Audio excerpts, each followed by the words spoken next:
Civilization? Revolution? What is a revolution?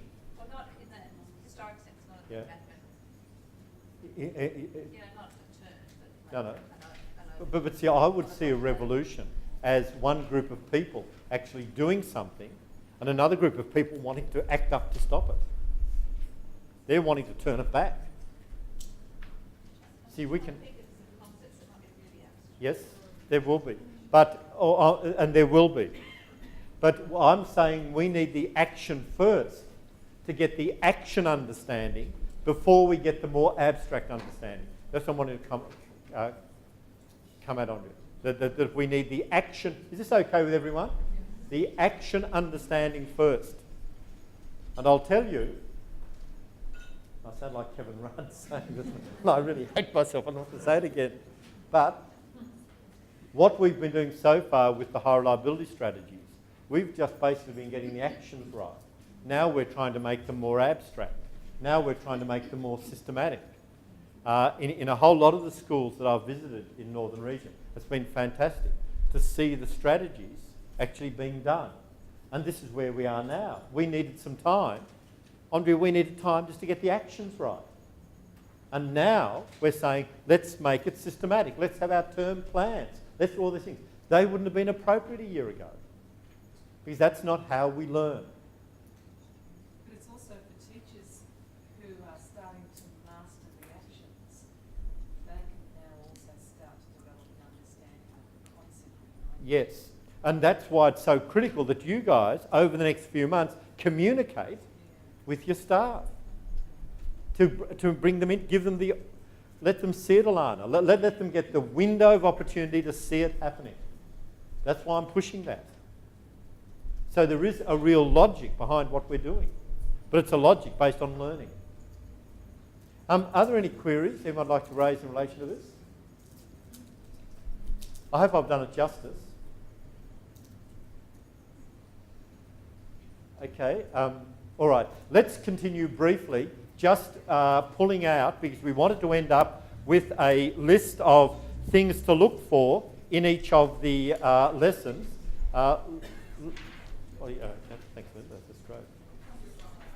I'd like to draw your attention to some of the points that I'd listed on page, in today's notes. On page 5.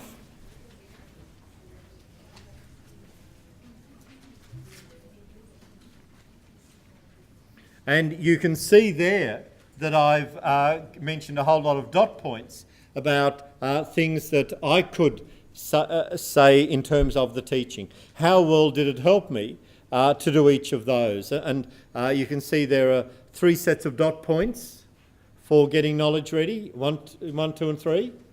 Then for 4 and for 5. Is that okay? So, but we'll put together a more elaborate set of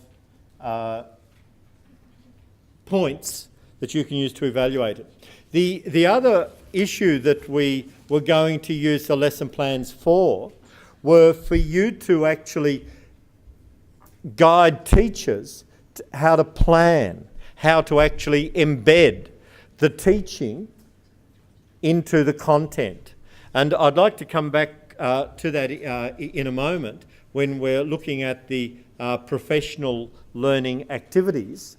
But it is an issue for us. How do we actually guide the teachers to use their content to see opportunities for teaching the various strategies?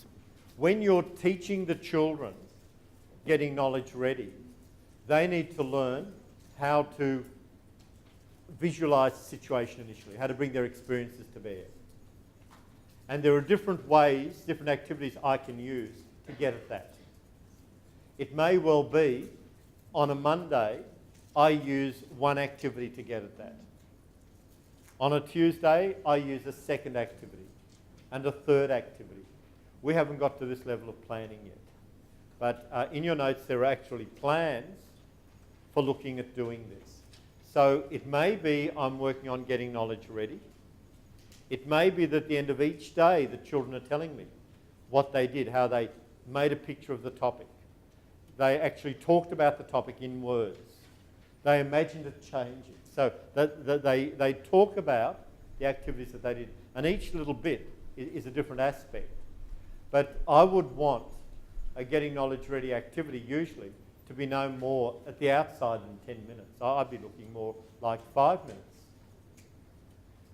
What we're doing here is trying to work through all of them. But when we look at a week's teaching, we need to decide how they're going to be slotted in. And it may well be on a Monday, we'll use a particular task. And I would go further. And I would say I would use the same task every Monday for, say, 1 or 2 months. Because the children are going to become more familiar with the task. All the time, they're going to be looking at different topics. So they're not getting bored. It's just allowing them to become familiar with that part of getting knowledge ready. You see, often we do things one Monday morning, we introduce new ideas, and we introduce one way of learning about the ideas. On the next Monday, we have another idea, and we introduce another way of learning about it. Often the children don't have enough time to learn how to make each task work for them. So I'm wanting to have it, organised, as much as possible, particularly for those kids who find it harder to link in. We can differentiate upwards easily. It's meeting the needs of the children who have difficulties. So in a regular situation, I'd be looking at an outside. Well, 10 minutes to me is a long time to be getting knowledge ready.